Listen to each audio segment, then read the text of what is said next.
ما كلام قبر من هطا بنا بایم لو روانیم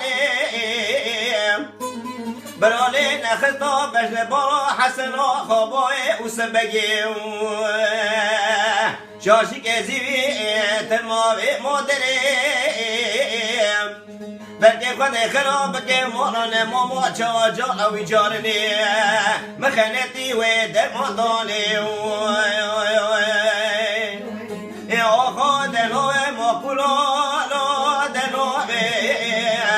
ولد بخذي وعيونه إلى حسن وإليك قرونه وسبع زار جهاله تجاله بيت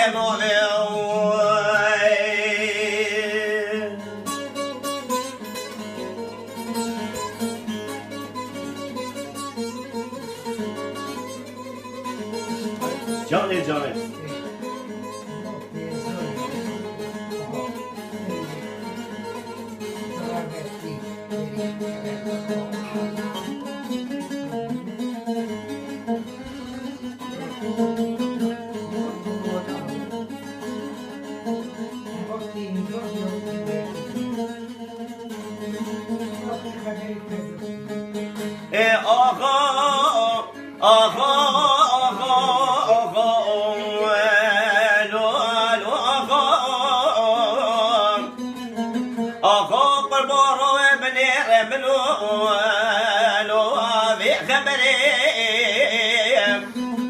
قرم قایش حسن خوابای وسبگ گرانه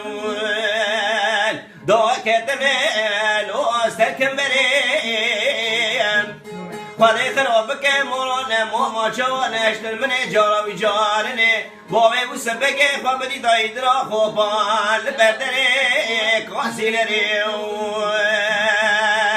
آقا دلوه ما کلالو دلوه ولد خواهی عيونه إلى حسن وإليك قرانه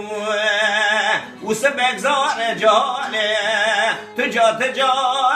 بيت نومه